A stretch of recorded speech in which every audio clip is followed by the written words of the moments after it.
ఎందుకంటే మన మధ్యకి అధికారులు వస్తున్నారు కాబట్టి వారు వచ్చే టైంకి మనం కార్యక్రమాలన్నీ ముగించేసుకుందామండి. ఆదివారం పాఠంలో చూసినట్లయితే 2 గొప్ప ఆజ్ఞలు. అంటే మనకి ఎన్ని ఆజ్ఞలు అండి? 10 ఆజ్ఞలు ఉన్నాయి. ఏంటి మరి దేవుడు 2 ఆజ్ఞలు గొప్పమంటున్నాడు. అవి మనందరికీ తెలుసండి. నేను పాఠం చూడక్కర్లేదు, చెప్పక్కర్లేదు, మనందరికీ తెలుసండి. దేవుడు 10 ఆజ్ఞలు 2 ఆజ్ఞలుగా చేసే కొత్త నిబంధనకు వచ్చేసండి. ఏంటండి మొదటి ఆజ్ఞ? ఏంటండి? నీ పూర్ణ హృదయంతోనూ, నీ పూర్ణ ఆత్మతోనూ, నీ పూర్ణ శక్తితో దేవుడైన యెహోవాని మాత్రమే ఆరాధించాలి. అది మొదటి ఆజ్ఞ. రెండో ఆజ్ఞ ఏంటండి? నీ వలె నీ పొరుగు వారిని ప్రేమించుడి. ఇవి 10 ఆజ్ఞలు కాస్త ఏమైపోయినాయి అంటే 2 ఆజ్ఞలు అయిపోయినాయి. ఇవి 2 ఆజ్ఞలు ఎలాంటివంట? గొప్పవంట. నేను తప్ప వేరొక దేవుడిని ఉండకూడదు, విగ్రహారాధన చేయకూడదు, ఇంకేంటండి దేవుడి నామాన్ని వ్యర్థంగా ఉచ్చరింపకూడదు. మన 10 ఆజ్ఞల్లో 4 ఆజ్ఞలు దేవునికి మనిషికి సంబంధించినవి అయితే మిగతా 6 ఆజ్ఞలు మనిషికి సంబంధించినవి. ఈ అన్నింటినీ కలిపి 10 ఆజ్ఞలుగా దేవుడు సృష్టించాడు. ఈ 4 ఆజ్ఞలు ఒక ఆజ్ఞగా చేశాడు. ఏంటంటే నీ పూర్ణ హృదయంతోనూ, నీ పూర్ణ ఆత్మతోనూ, నీ పూర్ణ శక్తితోనూ దేవుడైన యెహోవాని మాత్రమే ఆరాధించాలి. దేవుడైన యెహోవాని మాత్రమే ఆరాధించినప్పుడు దేవుడైన యెహోవా ఏ విధంగా ఆరాధించమన్నాడో ధర్మశాస్త్రం చెప్తుంది మనకి. ఆ విధంగానే ఆరాధించాలి. ఎలా ఆరాధించమన్నాడు దేవుడు? విగ్రహారాధన చేయమన్నాడా? ధూప నైవేద్యములు పెట్టమన్నాడా? ఎలా? లేకపోతే కొవ్విని తోడని కానీ ఇవన్నీ వధించమన్నారా? దేవుడు ఏం చెప్పండి? నీకు ఉన్నటువంటి హృదయాన్ని, విరిగి నలిగిన హృదయాన్ని నాకు ఇచ్చి న్యాయంగా నా ఆజ్ఞలను గైకుంటే నేను నీకు దగ్గరగా ఉంటాను, నీ సమీపంగా ఉంటాను, నీకు కావాల్సిన వసతులు, నీకు కావాల్సిన అన్నిటిని నేను సమకూరుస్తానని దేవుడు అంటున్నాడు కదండి. అంటే ఈ 4 ఆజ్ఞలు ఒక్క ఆజ్ఞతో ఉన్నాయి, ముడిపడి ఉంది. ఈ ఆజ్ఞ ఎటువంటిదంటండి? చాలా గొప్పదంట. దేవుణ్ణే ప్రేమించాలి, అదే మనకు గొప్ప ఆజ్ఞ. దేవుణ్ణి ప్రేమించే బద్దులమై మనం ఉంటే మన ఇతర కార్యక్రమాలు మనం ఏమి పెట్టుకోమండి. ఖచ్చితంగా దేవుని అందులో భయపడి మనందరికీ పనులు లేవండి. అందరికీ పనులు ఉన్నాయి కదా, ఉన్నాయి కదండి. అందరూ శనివారం కాదండి, ఈరోజు శుక్రవారం అనుకుందా, లేదా బుధవారం అనుకుందా. అప్పుడు ఈ టైంకి మనం ఏం చేస్తామండి? 12 అయిపోతుంది, ఏ సీరియల్ పెట్టుకుంటాం, లేదా ఏ టీవీ పెట్టుకుంటాం, లేదా ముచ్చట్లు పెట్టుకుంటాం, రకరకాల పనుల్లో మనం ఉంటాం. కానీ శనివారం మాత్రమే ఎందుకు వస్తున్నామండి? ఈ పనులన్నీ మనకు ఉంటాయి కదా అండి. వీర్రాజు గారు, దేవుణ్ణి ఆరాధించాలని మనకి ఏముందండి?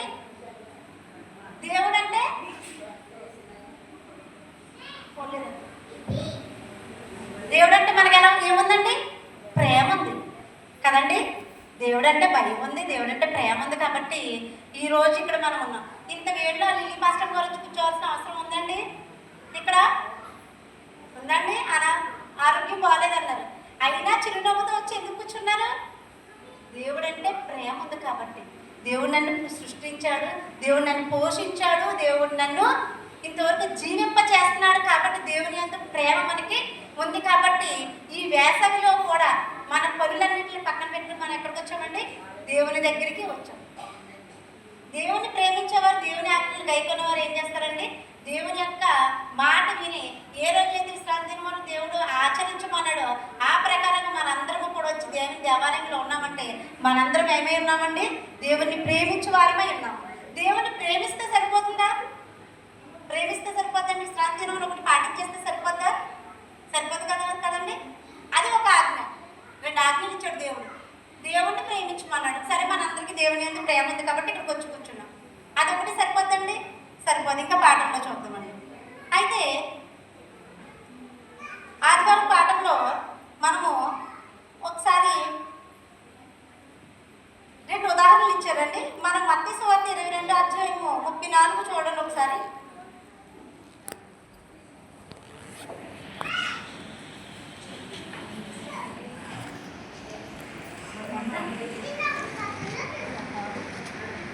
మత్తయి సువార్త 22 అధ్యాయము 34. ఆయన సద్దుకయ్యుల నోరు మూయించనని పరిసయ్యులు విని కూడి వచ్చిరి. వారిలో ఒక ధర్మశాస్త్రోపదేశకుడు ఆయన శోధించుచు బోధకుడా, ధర్మశాస్త్రంలో ముఖ్యమైన ఆజ్ఞ ఏదని అడిగారు. ధర్మశాస్త్రంలో ముఖ్యమైన ఆజ్ఞ ఏదని అడిగారండి. ఎందుకు అడిగారంటే ఆయన్ని శోధించడం కోసం. ఆయన శోధించాలని తలంపుతో, అంటే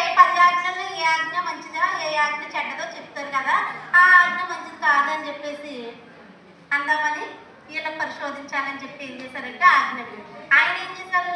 చాలా చక్కగా, ఆయన మహాజ్ఞాని, దేవుడు జ్ఞాని అంటే యేసుక్రీస్తు జ్ఞాని కదండి, మహాజ్ఞాని. ఆయన చక్కగా ఈ 10 ఆజ్ఞలు ఏది మంచి ఆజ్ఞ ఏది చెడు ఆజ్ఞ చెప్పకుండా 10 ఆజ్ఞలు కలిపి ఒకే ఆజ్ఞతో చక్కగా చెప్పదు. అదే మత్తయి సువార్త 19 అధ్యాయం మనం చూసుకుంటే ఇక్కడ ఒక స్టోరీ ఇచ్చారండి.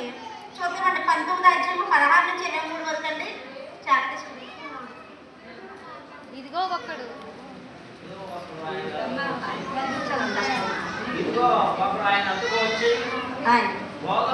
బోధకుడా, నిత్య జీవమును పొందుటకు నేను ఏ మంచి కార్యము చేయవలనని ఆయన అడిగాను. అందుకు ఆయన, మంచి కార్యమును గూర్చి నన్నెందుకు అడుగుచున్నావు? మంచివాడు అక్కడే నీవు జీవములో ప్రవేశింపగోరిన ఎడల ఆజ్ఞలను గైకొనమని చెప్పాను. చాలండి. ఇక్కడ ఆజ్ఞలన్నీ కూడా ఇక్కడండి మనలాంటి ఒక మంచి వ్యక్తి ఉన్నాడటండి. మన ఆజ్ఞ పాటిస్తున్నాం కదా, ఇక్కడికి వచ్చి దేవుని దేవాలయ విశ్రాంతి దినమును ఆచరించడానికి వచ్చి దేవుని యొక్క ఆజ్ఞలు పాటిస్తున్నామని. మనలాంటి ఒక మంచి వ్యక్తి వచ్చి ఒక వ్యక్తి దేవుడి దగ్గరికి వచ్చి అన్నాడంట, బోధకుడా, నేను పరలోక రాజ్యానికి చేరాలంటే నేను ఏం చెయ్యాలి అని దేవుడిని అడిగాడంట. అయితే దేవుడు ఏం చెప్తున్నాడంట? నా ఆజ్ఞల్ని గైకొనమన్నాడంట. కింద వచ్చిన మనం అంతా చూసుకున్నట్లయితే దేవుడు ఏం చెప్పాడంటే, నా ఆజ్ఞల్ని గైకొనమంటే అక్కడ ఆజ్ఞలు ఏమున్నాయండి? నరహత్య చేయొద్దు, వ్యభిచరింపవద్దు, దొంగిలింపవద్దు, నీ పొరుగువాని దేన్ని ఆశింపవద్దు, దేవుని నామాన్ని వ్యర్థంగా ఉచ్చరింపవద్దు. ఈ ఆజ్ఞలన్నింటినీ దేవుడు చెప్పినప్పుడు ఆ యవనస్తుడు అంటున్నాడంట, యువకుడు, దేవా, నేను ఇవన్నీ కూడా పాటించేస్తున్నాను, నేను ఇవన్నీ కూడా నీ ఆజ్ఞలన్నింటిని అనుసరిస్తున్నాను, నీ ఆజ్ఞల అనుసారం నేను జీవిస్తున్నాను, నేను పరలోక రాజ్యంలో చేరిపోతానా అని మళ్ళీ క్వశ్చన్ అండి. ఇప్పుడు ఆజ్ఞలు పాటించండి అని చెప్పాడు దేవుడు. ఆజ్ఞను నిజంగా గైకొంటాడంట. ఆయన హృదయపూర్వకంగా గైకొంటున్నాడంట, అబద్ధంగా కాదు. 10 ఆజ్ఞలు పాటిస్తున్నాను, 10 ఆజ్ఞలు పాటిస్తున్నాను దేవా, ఈ ఆజ్ఞలను కూడా నేను తప్పుకోలేదు, నేను పరలోక రాజ్యంలో నా సీటు, నా భర్త కన్ఫామా? రిజర్వేషన్ ఉంటుంది కదండి, టికెట్ కన్ఫామ్ చేసుకుంటాం, నా టికెట్ కన్ఫామేనా అని దేవుడిని అడుగుతున్నాడు. అప్పుడు దేవుడు ఇతను పరిశీలించుకొని క్వశ్చన్ వేసాడండి, నువ్వు మిగిలిన ఆస్తి గలవాడు కదా, నీ ఆస్తి అమ్మేసి పేదలకు పంచిపెట్టే, అప్పుడు నీ టికెట్ కన్ఫామ్ అయిపోద్దని చెప్పాడు దేవుడు. నీ పరలోకానికి టికెట్ ఇచ్చేస్తాను నేను, నీకున్న ఆస్తి అంతటిని అమ్మేసి లేకపోతే బీదలకి దానంగా ఇచ్చే అన్నాడంట. ఆయన మిగులు ఆస్తి గలవాడు కాబట్టి ఏమేయడండి? వ్యసనపడి బాధపడి అక్కడి నుంచి వెళ్ళిపోవడం. నీ పరలోకం వద్దు, నీ టికెట్ కన్ఫర్మేషన్ నాకు అక్కర్లేదు, నా ఆస్తి ఇచ్చేయమన్నావేంటి నువ్వు, కాబట్టి 10 ఆజ్ఞలు పాటిస్తాను, ఎందుకంటే దానివల్ల రూపాయి ఖర్చు ఉండదు కాబట్టి కదండి. ఆజ్ఞలు పాటించడం పెద్ద ఖర్చు ఏమంటే కొద్ది ఇబ్బంది ఉంటుంది, కొన్ని ఇబ్బందులు ఉంటాయి, ఇంకా డబ్బులు వచ్చావు కదా. అయితే ఇక్కడ ఆస్తిని అమ్మేసి పేదలకు పంచిపెట్టేయమన్నాడు పేదలకి. మరి వాళ్ళ మనవాళ్ళు ఏమవుతారు, వాళ్ళు పుట్టే పిల్లలు ఏమవుతారు, నా తరతరాలు తిరిగి ఆస్తిది నేను పంచిపెట్టేస్తే ఎలాగా, నా ఒక్కడికే టికెట్ కన్ఫర్మ్ అయిపోద్ది, మరి నా వెనకాల తరం అందరం తిట్టుకుంటారు కదా. ఇవన్నీ ఆలోచనలు వచ్చినాయండి. వచ్చి ఏం చేశాడండి? వ్యసనపడి బాధపడి, నాకు పరలోక రాజ్యం వద్దయ్యా, నీ పరలోక రాజ్యం నీ దగ్గర ఉంచుకొని వెళ్ళిపోయాడు కదండి. అంటే మనం ఏమనుకుంటామంటే ఆజ్ఞలు పాటించేసినంత మాత్రాన నేను పరలోక రాజ్యంలో చేరిపోతానేమో, లేకపోతే నేను ఒక ఆజ్ఞలోనే తప్పిపోయాను కదా, ఒక ఆజ్ఞ వల్ల పెద్ద నష్టమేమి ఉండదు కదండి మనం అనుకుంటాం కదా. కొంతమందిని చూస్తే అబ్బాయి దొంగోడు, నేను దొంగతనం చేయలేదు, వీడు వ్యభిచారి, నేను వ్యభిచారం చేయలేదు, ఇది అబద్ధం, ఇప్పుడు నేను అబద్ధం ఆడలేదు, నా దగ్గర డబ్బు ఉంది, నేను గొప్పవాడిని అనుకుంటారు. కానీ నాకు తెలియదు ఒక్క ఆజ్ఞ విషయంలో తప్పిపోయినాను, ఆజ్ఞలన్నిటి విషయంలో ఏకం చెప్తున్నాడు కదండి. ఒక ఆజ్ఞ విషయంలో అపరాధి అయినా ఆజ్ఞలన్నిటి విషయంలో కూడా అపరాధి అవుతాడు. నేను తప్పు మీద కనుకొని ఒక ఆజ్ఞ పొద్దు విడిచిపెట్టా, నేనేమవుతానండి? నా ఆజ్ఞలన్నీ పోయినాయి. కానీ నేను 10th క్లాస్ మొత్తం 6 సబ్జెక్టులో 6 సబ్జెక్టులు ఉంటాయి, అన్ని సబ్జెక్టులో పాస్ అయిపోయానండి. అన్నింటిలో 100కి 100 వచ్చినాయి. మ్యాథ్స్లో నాకు 20 వచ్చింది, నేను పాస్ అయిపోయినా. ఒక సబ్జెక్టే కదా, అందులో 100 ఉన్నాయి కదా, ఇందులో తీసి నాకు మార్కులు 60 మార్కులు ఇంకా తీసి కలపచ్చు కదా, కలిపి పాస్ చేయొచ్చు కదా. చేస్తుందండి బోర్డు? చేస్తుందండి? చేయదండి. ఏ సబ్జెక్ట్ ఆ సబ్జెక్టే మార్కులు సంపాదించుకోవాలి. అలాగే ఏ ఆజ్ఞకు ఆ ఆజ్ఞకు మాత్రమే మనం మార్కులు సంపాదించుకోవాలి. నేను మిగతా 9 ఆజ్ఞలు పాటించేస్తున్నాను కాబట్టి ఈ ఆజ్ఞ విషయంలో నేను అపరాధి అయినా నాకు పరలోక రాజ్యం నాకు నిచ్చినేసి రెడీగా ఉంది, రమ్మన్నారు దేవుడు అనడానికి. సరే, కానీ ఆజ్ఞలు పాటించకుండా వెళ్ళలేదా అని కూడా మీరు క్వశ్చన్ వేయచ్చు. వెళ్ళారు, వెళ్ళలేదండి? కొంతమంది వెళ్ళారు. ఎవరు వెళ్ళారండి? ఒకళ్ళు చెప్పండి. ఫస్ట్ గారు నేను చెప్తాను.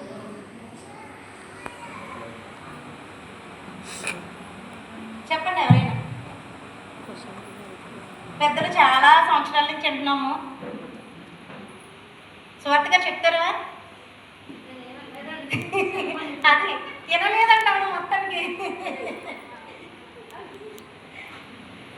ఆజ్ఞలు పాటించకుండా ఒక వ్యక్తి వెళ్ళారండి. మన అందరం ఏమంటారు, ఎన్ని డేస్ వచ్చి రాగానే మనందరము కూడా ఏం చేస్తామండి? ఇప్పుడు ఎక్కడ లేని బాధలన్నీ మళ్ళీ 40 రోజుల్లోనే పాటించేస్తాం కదండి. మాంసం తినరు, అగులు మానేస్తారు ఏంటండి 40 రోజుల్లోనే. పెద్దలు కూడా వద్దండి, పెద్దలు కూడా చెప్పొద్దు. పాస్టర్ అమ్మలు మీ అందరికీ తెలుసు కాబట్టి మీరు చెప్పొద్దు. ఎవరైనా చెప్తారేమో చూద్దామండి. ఉమెన్స్ డే కదా ఈరోజు, ఉమెన్స్ డే కాబట్టి లేడీస్కి ఇచ్చేస్తాను అవకాశం. మీరు ఎవరైనా చెప్పండి, ఒక్క వ్యక్తిని చెప్పండి. ఆజ్ఞలు పాటించకుండా పరలోక రాజ్యంలోకి ఒక వ్యక్తిని దేవుడు తీసుకెళ్తానని మాటిచ్చాడు. క్లూ కూడా ఇచ్చేసాను. సచివేడిగా లేదో చెప్తున్నారు. చెప్పానండి నేను. 20 డేస్లో ఖచ్చితంగా మనం వినే ఒక్క మాట అది. 7 ఆ మాటల్లో ఒక మాట ఏంటి? నేడు నిశ్చయముగా నువ్వు నాతో కూడా ఎక్కడ ఉంటావు? పరదేశి అయి ఉంటావు. ఆజ్ఞలు పాటించాడా దొంగ? పాటించాడా అండి? పాటించలేదు. కానీ ఏం కలిగిందంటే ఆయనలో పశ్చాత్తాపం కలిగింది. కాబట్టి దేవుడిని అడిగాడు. మ్రాను మీద ఏలాడుతూ అక్కడ ఏలాడుతున్న దేవుడిని అడిగాడు ఏమని? దేవా నువ్వు దేవుడివి, నీ పరలోక రాజ్యం ఉంది, నన్ను నీ పరలోక రాజ్యంలోకి అవకాశం ఈ తండ్రి అని అడిగాడు. అడిగితే నేడు అంటే ఇప్పుడు నువ్వు నాతో కూడా పరదేశివై ఉంటావని ఆయనకే వాగ్దానం చేశాడు దేవుడు.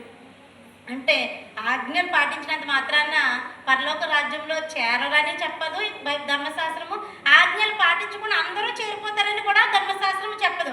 నీవు నడిచే నడవడికను బట్టి ధర్మశాస్త్రం ఏం చెప్తుందంటే పరలోక రాజ్యానికి వారసుడువా కాదా అని చెప్తుంది. ఇక్కడ మనం నేర్చుకున్న ఆజ్ఞలు 2 గొప్ప ఆజ్ఞల్లో ఒకటి ఆజ్ఞ ఏంటంటే దేవుణ్ణి ప్రేమించుటే గొప్ప ఆజ్ఞ. అలాగా దేవుణ్ణి ఎవరు ప్రేమించారండి? చాలామంది ప్రేమించారు. అయితే సోమవారం పాఠంలో మనం చూసుకున్నట్లయితే 2వ ఘోరమైన పాపములు, 2 ఘోరమైన పాపములు ఉన్నాయటండి. పాపాలు ఉంటాయి కానీ ఘోరమైన పాపాలు 2 ఉన్నాయంట.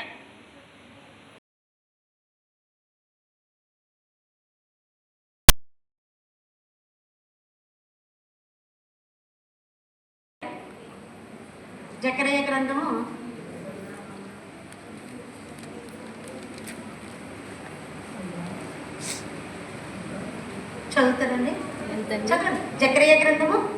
7వ అధ్యాయం చదవండి. 7వ అధ్యాయం అండి, 9వ వచనం. సైన్యములకు అధిపతి యెహోవా చదవండి.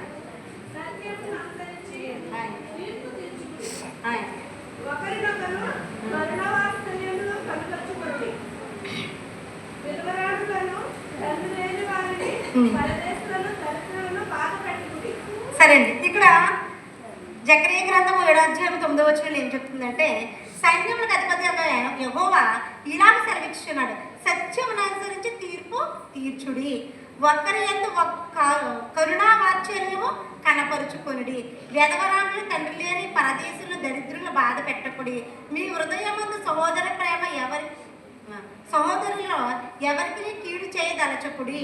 అయితే వారు ఆలకింపనొల్లక మూర్ఖులై విననొండక చెవులు మూసుకొని ధర్మశాస్త్రము పూర్వీకులైన ప్రవక్తల ద్వారా సైన్యములకు అధిపతి యెహోవా తన ఆత్మ ప్రేరేపణ చేత తెలియజేసిన మాటను తాము వినుకుంటున్నట్లు హృదయములను కరువిందము వలె కఠినపరుచుకుని కనురి గనుక సైన్యములకు అధిపతి యెహోవా యొద్ద నుండి మహాక్రోధము వారి మీదకి వచ్చెను.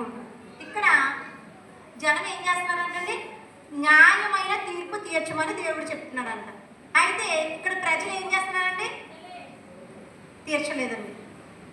ఇక్కడ ప్రజలు అంటే జకర్యా గ్రంథంలో ఏ ప్రజల కోసం చెప్పబడుతుందండి, ఇక్కడ ఇశ్రాయేలు ప్రజల కోసము చెప్పబడుతుంది. ఇశ్రాయేలు ప్రజలు ఏం చేశారంట, దేవుని యొక్క గొప్ప మహత్కార్యములను చూశారంట. చూసి ఏం చేశారు, మళ్ళీ పాపం వైపు తిరిగిపోయారు. విననొల్లని ప్రజలట. ఎవరు? ఇశ్రాయేలు ప్రజలు. మనము కూడా అంతే కదండి. దేవుని యొక్క దేవాలయం కోసం దేవుని యొక్క మాటలు వింటున్నాము. దేవుని యొక్క ప్రతి వారము కూడా మనం పుట్టింది మొదలుకొని దేవుని యొక్క ధర్మశాస్త్రం గురించి వింటూనే ఉన్నాం. వింటున్నామండి. అయితే ఆయన ఆజ్ఞలు పూర్తిగా పరిపూర్ణంగా గైకొంటున్నామా? మనం కూడా విననొల్లని ప్రజలమేనండి. వినినట్టు నటించే ప్రజలు. ఒక రకంగా చెప్పాలంటే వింటాం కానీ పాటించాం. వింటామండి. మనకు తెలిసి 10 ఆజ్ఞలు. ఇక్కడ ప్రతి ఒక్కరికి 10 ఆజ్ఞలు కంఠస్థం వచ్చు నాకు తెలిసినంత మట్టికి.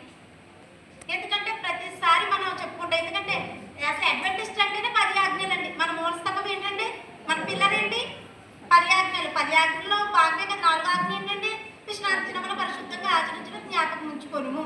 దాని మీదే మనది అంటే మనకు ఆజ్ఞలే బ్యాక్ బోన్. కాబట్టి మనందరికీ 10 ఆజ్ఞలు వచ్చు కానీ మనం ఎక్కడ కూడా పాటించు. విననొల్లని ప్రజలం మనం. విని నటించి తెలిసి నటించే ప్రజలం మనం కదండి. ఇక్కడ దేవుడు అన్నాడు ఇశ్రాయేలు ప్రజలను కూడా మనతో పోల్చి ఏమన్నాడంటే, విననొల్లని ప్రజలు, న్యాయమైన తీర్పు తీర్చే ప్రజలు మీరు కాదు. ఘోరమైనటువంటి పాపం ఏంటో తెలుసండి.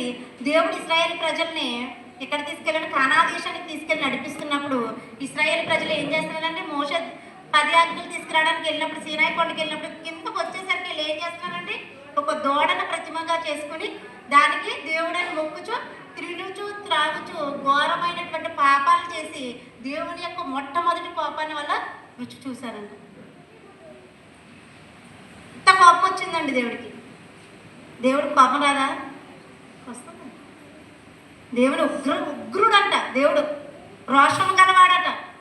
దేవుడు మన అందరం అనుకుంటే దయగలవాడు, చాలా కరుణ గలవాడు, చాలా గొప్పవాడు అనుకుంటా. దేవుడు కోపం రాలేదా? సొదొమ కుమార పట్టణాన్ని కాల్చేయలేదా? దేవుడు కోపం రాలేదండి, వచ్చింది కదా. ఇశ్రాయేలు ప్రజల్ని ఎన్నిసార్లు కరుణించాడు, అన్నిసార్లు కూడా కోపగించాడు దాని మీద.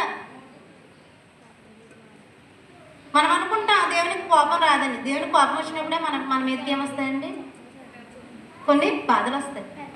మనం ఎందులో తప్పిపోతున్నాం కాబట్టి నాకు శ్రమ వచ్చింది అనుకుంటాం. అనుకోవాలి. అనుకుంటేనే మనం ఏం చేయగలమండి. నేనేం తప్పు చేశాను, నాలో ఉన్న లోపం ఏంటి, నేను దేనికి విరోధంగా ఉన్నాను దేవునికి అని క్వశ్చన్ మార్క్ మనకి వేసుకోగలుగుతాం. కానీ మనం ఏం చేస్తాం, మన క్వశ్చన్ మనం వేసుకోమండి, ముందు ఎదటి వాళ్ళ మీద నెట్టేస్తాం. నేను చాలా కోపంగా ఉండేదాన్ని, నేను చాలా పట్టుదలగా కూడా ఉండేదాన్ని. కానీ కొన్ని సమస్యలు వచ్చిన తర్వాత నాలో నేనే నేను ఈ తప్పు చేశానంటే నేనే రిగ్రెట్ అయ్యానండి, ఫీల్ అయ్యాను. కొన్ని తప్పులు నేను స్వయం ఒప్పుకొని దానివల్ల నాకేమైనా పెట్టిన కిరీటం ఏం పోలేదు. నేను తగ్గడం వల్ల నాకు ఏమైందంటే నాకున్నటువంటి పెద్ద కిరీటం ఏం పోలేదండి. మనం అనుకుంటే తగ్గాల్సి వచ్చినప్పుడు ఈడి ముందు నేను తగ్గడం ఏంటి, దీని ముందు నేను తగ్గడం ఏంటి అని ఒక రకమైనటువంటి భావం కలుగుతుంది. తగ్గడంలో తప్పేం లేదని నేను గ్రహించడానికి నాకు చాలా సమయం పట్టిందండి. సో ఏదేమైనప్పటికీ ఇక్కడ దేవుడు చెప్తున్నాడు ఆయన ఎంత దయగలవాడో అంత రౌద్రుడు కూడా అంట. ఇక్కడ రెండో ఘోరమైన పాపములు ఏంటంటే, విగ్రహారాధన అనేది దేవుడి దృష్టిలో మహాఘోరమైనటువంటి పాపం అంట. దానికి క్షమాపణ లేదు ఆ పాపానికి. సొలొమోనుకి ఏమి ఇచ్చాడండి దేవుడు? ఎంత జ్ఞానం ఇచ్చాడండి, ఇచ్చాడు కదా. కానీ సొలొమోను ఏం చేశాడు? ఆఖరికి ఏం చేశాడండి? భార్యలను బట్టి విగ్రహారాధనకి లాస్ట్కి ఏమయ్యాడు? షేబా దేశం నుంచి వచ్చిన రాజులైన పొగిడారు. ఏం చేశారంటే ఆయన జ్ఞానాన్ని ప్రపంచమంతా పొగిడింది. కానీ లాస్ట్కి ఏమయ్యాడు? ఆయన చావు పుట్టుకి ఎలా ఉంటుందో చనిపోయే టైంకి కూడా చావు కూడా అంతే ఇంపార్టెంట్ అండి. కానీ ఇక్కడ సొలొమోను ఎంత జ్ఞానం, ఎంత పేరు ప్రఖ్యాతులు పొందాడో అంతే ఘోరమైనటువంటి. శ్రీకృష్ణుడు మనం ఒక మాట చెప్పుకోవాలండి, అంటే మన బైబిల్కి సంబంధించింది కాదు, ఈ లోకి సంబంధించింది ఒక మాట చెప్తలేదు. శ్రీకృష్ణుడు చాలా గొప్పవాడండి, దేవుడే కదా. దేవుడు హిందువుల దృష్టిలో శ్రీకృష్ణుడు ఎవరండి? దేవుడు, మహాజ్ఞాని. పెద్ద పెద్ద సమస్యలను, యుద్ధాలని ఆయన ఏం చేశాడంటే జరగకుండా ఆపి తన చక్యంతో, అంటే ఆయనకున్నటువంటి తెలివితేటలతో యుద్ధాలు జరగకుండా మాటలతో మంత్రికుల్లాగా ఆ యుద్ధాలను ఆపినటువంటి వాడు గొప్ప దేవుడు. అన్నీ కోరుకుంటారు ఆడలంతా. శ్రీకృష్ణుడు అంటే నాకు కృష్ణుడు లాంటి భర్త కావాలని కోరుకుంటారు హిందువులు. అంత గొప్పవాడండి ఆయన. కానీ ఆయన జీవితం ఏమైందో తెలుసా? అంత తెలుసు కదా మనకి. ఆయన ఎలా చనిపోవడో తెలుసండి మనకి. సరయు అనే నదిలో ఆత్మహత్య చేసుకున్నాడు. ఒక దేవుడికి ఆత్మహత్య చేసుకోవాల్సిన అవసరం ఏమొచ్చిందండి? దేవుడు ఆత్మహత్య చేసుకున్నాడు తెలుసా శ్రీకృష్ణుడు? సరయు అనే నదిలో దూకి ఆత్మహత్య చేసుకున్నాడు. అంటే ఇక్కడ వాళ్ళు అవతారం చాలించారు, లేకపోతే వాటెవరు ఏదైనా చెప్పుకుంటారు, కానీ దేవుడు ఆత్మహత్య చేసుకున్నాడు అంట. అసలు దేవుడు ఎక్కడైనా ఆత్మహత్య చేసుకుంటారా? అంటే ఆయన మనిషి కాబట్టి ఆత్మహత్య చేసుకున్నాడు అనుకున్నాం. మన దృష్టిలో దేవుడు కాదు, కానీ ఆ దృష్టిలో ఆయన దేవుడు. ఎందుకు చేసుకున్నాడు అన్న క్వశ్చన్ భగవద్గీతలో ఏముందో తెలుసండి? ఆయన అంటే ఈ పాపాన్ని భరించలేక చచ్చిపోడంట. ఈ పాపాన్ని భరించలేక 3000 మంది గోపికులు భార్యలు ఉన్నటువంటి శ్రీకృష్ణుడు వాళ్ళు చేసే పాపాలను తట్టుకోలేక భరించలేక చచ్చిపోడని ఒక నానుడంట. అంటే ఆయనకు కూడా ఏమొచ్చిందంటే కోపం, బాధ, ఈ లోక సంబంధంగా బాధ కలిగి చెడిపోవడం. ఇక్కడ విగ్రహారాధన అనేది చాలా ఘోరమైనటువంటి పాపంగా జకరియా గ్రంథంలో చెప్పబడుతుంది. ఆయన ఏం చెప్తున్నాడంటే న్యాయమైన తీర్పును మీరు తీర్చాలి, అన్యాయమైనటువంటి తీర్పుని మీరు తీరిస్తే ఖచ్చితంగా మీకు శిక్ష విధింపబడుతుంది. అది ఘోరమైనటువంటి పాపం. మనం విగ్రహారాధన చేయకూడదు, చేస్తే మనకి శిక్ష. అలాగే న్యాయమైన తీర్పుని తీర్చుకుపోయినా మనకి శిక్ష. ఆ న్యాయమైన తీర్పు ఎవరెవరు తీర్చకూడదు కింద వచ్చిన మనం చూసుకున్నట్లయితే తల్లిదండ్రులు లేని పిల్లలకు కానీ, వెధవరాండ్లకు కానీ, దిక్కుమాలి వారిని కానీ, పేదలకు కానీ, వీళ్ళెవ్వరికైనా సరే మనం అన్యాయమైనటువంటి తీర్పుని తీస్తే మనకేముండదంటే ఎప్పటికీ పరలోక రాజ్యానికి వారసులు మనం కాదు. చాలామంది తీర్పులు తీర్చేసే వచ్చేసరికి ఏం చేస్తారంటే డబ్బు ఎవరు ఎక్కువిస్తే ఆ వైపు తిరుగుతారు. కొంతమంది ఉన్నారండి అప్పు చేసినప్పుడు తీసుకున్నప్పుడు ఒకలా ఉంటారు. నేనే రీసెంట్గా ఇచ్చి మోసపోయాను. నేనే ఒక ఇల్లు కొని మేము మోసపోయామండి. మరి తిరిగి మా మీదే ఇదైంది అది. కానీ మనం తీసుకుంటున్నాం కదా అప్పు తీసుకున్నాం వాళ్ళ మీద రకరకాల వడ్డీ వేసే మనం ఏ కమిట్మెంట్తో పట్టుకెళ్ళామో ఆ కమిట్మెంట్తో కూడా మనం తిరిగి ఇచ్చేయాలండి. అలాగే ఇక్కడేం చెప్తున్నాడంటే దేవుడు మనము అన్యాయమైనటువంటి తీర్పును మాత్రమే తీర్చకూడదు అంటున్నాడు.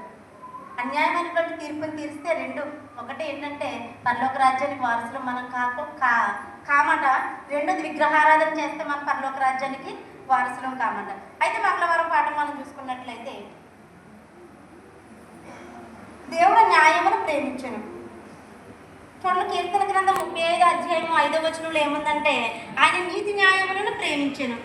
ఆయన ఎవరిని ప్రేమిస్తాడంటే దేవుడు నీతి న్యాయములను ప్రేమిస్తాడు. అయితే యెషయా గ్రంథం 61 అధ్యాయం 8వ వచనం మనం చూసుకున్నట్లయితే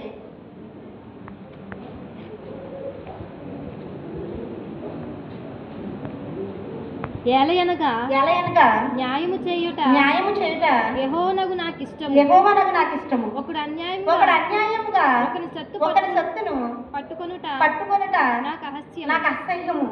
సత్యమును బట్టి వారి క్రియాఫలమును వారికి ఇచ్చుచు వారితో నిత్య నిబంధన చేయుదును.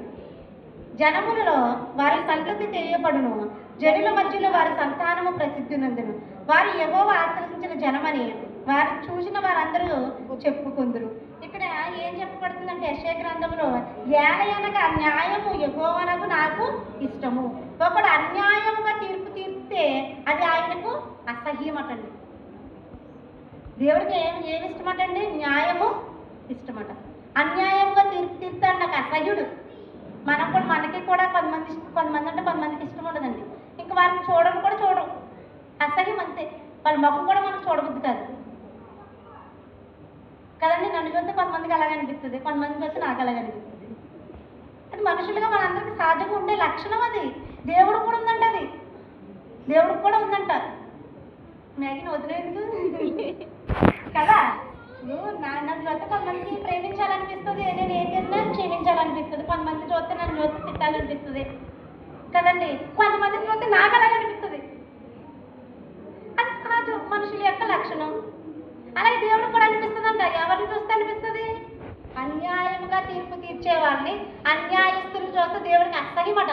ఇంకా వారి వైపు కూడా ఆయన నేను చూడను అని చెప్తుంది. అయితే దేవుడు దేన్ని ప్రేమిస్తాడు? నీతి న్యాయములను ప్రేమిస్తాడటండి. 106వ పేజీలో మొదటి పేర చూద్దామండి ఒకసారి. ఈ వాక్యము సమూహంలో అన్యాయం తీర్పులను ఇచ్చేవారిని గురించి దేవుడు ఆకాశ మండలపు అధిపతులను తీర్పు తీర్చే విషయములను సూచించుచున్నది. అనేక మంది బైబిల్ వ్యాఖ్యానకర్తలు అభిప్రాయపడుచున్నారు. ఆకాశ మండలము మరియు భూ సంబంధమైన అధిపతులు, సాతాన సంబంధమైన అధికారులు ఇచ్చే అన్యాయపు తీర్పులను దృష్టిలో పెట్టుకుని వ్రాయబడిన వాక్యమునిది. ఈ లోకాధిపతిని ఈ విధంగా ప్రశ్నించడం సంభవించినది. ఎంతకాలం మీరు అన్యాయం తీర్పు తీర్చుదురు? ఎంత కాలము బలహీనుని ఎడల పక్షపాతము చూపుదురు? ఇక్కడ దేవుడు అడుగుతున్నాడు. అన్యాయము తీర్పు అంట చాలాసార్లు తీర్చడం జరిగింది. తీర్చలేదండి అన్యాయం తీర్పు? దేవుడిని ప్లాట్ దగ్గర తీసుకొచ్చినప్పుడు ఏం జరిగింది? అన్యాయం తీర్పే. దేవుడు ఎక్కడైనా అబద్ధం చెప్పాడా? అన్యాయం తీర్పు తీర్చబడలేదా? అన్యాయం తీర్పే. ఇశ్రాయేలు ప్రజల్ని ఏం చేశారండి? ఐగుప్తు దేశంలో అన్యాయం తీర్పు తీర్చలేదా ఆ ఫరో రాజు? ఎందుకు అక్కడ ఈ ఇశ్రాయేలు ప్రజలు బలవంతులమైనటువంటి గొప్పవారిగా గొప్ప జనసమూహంగా ఏర్పడిపోతున్నారు. ఈ ఐగుప్తు దేశం అంతా ఎవరితో నిండిపోతుంది? ఇశ్రాయేలుతో నిండిపోతుంది. మా జనాంగం తక్కువైపోతుందని చెప్పి మగ పిల్లలు చంపేయమన్నది అన్యాయం తీర్పు కాదా? కయ్యేలు ఏపీలు చంపేయడం అన్యాయం తీర్పు కాదా? ఇవన్నీ కూడా అన్యాయపు తీర్పులు చాలా మన బైబిల్లో జరుగుతుందంట. ఈ అన్యాయపు తీర్పు తీర్చినటువంటిది దేవునికి ఎప్పటికీ ఇష్టము కాదంట. ఇష్టమా అండి? ఏబేలు చంపేసినందుకు కయ్యాన్ని ఏం చేశాడు దేవుడు? నువ్వు దేశ దిమ్మరమై తిరుగుతావు. ఇంకా అతనికి ఏం లేదు, కుటుంబం లేదు, ఏమీ లేదు. అతని కుటుంబం ఉన్నప్పటికీ అది ఎక్కడ లేదండి? ధర్మశాస్త్రం ఏ విధమైన విలువ లేదు. ఎప్పుడు కయ్యాలు చనిపోవడం ఎప్పుడైతే ఏమేలు చనిపోవడం ఆ రోజే కయ్యాలు కూడా చనిపోయాడు. చంపేసినోడు చచ్చిపోయాడు, చచ్చిపోయాడు. గొప్పేంటంటే అంతే కదండి. ఒక అంతకుడు ఒక వ్యక్తిని చంపేశాడు అనుకోండి, ఆడ జీవితం అక్కడితో చచ్చిపోద్ది. అది నింద నిరూపించబడింది అనుకో, ఆడ ఎక్కడ ఉంటాడండి? జైల్లో ఉంటాడు. జైల్లో ఉంటే చచ్చినోడు చచ్చిపోతాడు, జైలుకి వెళ్ళినోడు చచ్చిపోతాడు సమాజం దృష్టిలో. అంతే కదండి. అక్కడ ఇలాగే దేశ తిమ్మలై తిరుగుతామని చెప్పేసి చెప్పారు. అలాగే అన్యాయం తీర్చినటువంటి ఇశ్రాయేలు ప్రజల మీద తీర్చినటువంటి వీరు ఏమైపోయారండి? ఐగుప్తు జనాంగము, ఫరో పిల్లలు ఏమైపోయారు? అక్కడ ఉన్నటువంటి ఐగుప్తు దేశం ప్రజలు ఏమైపోయారండి? మొదటి సంతానాన్ని కోల్పోలేదా? మొదటి సంతానాన్ని ఏం చేశారంటే కోల్పోయారు కదా. ఇశ్రాయేలు ప్రజలు మగ పిల్లలు చంపేయాలని వారు తీర్పు తీర్చారు. దేవుడైన యెహోవా ఏం తీర్పు తీర్చాడండి? ఇశ్రాయేలు ప్రజల్ని ఎలా అయితే చంపేశాడో ఆ విధంగానే మోషే వచ్చిన తర్వాత ఏం చేశాడండి? ఎవరైతే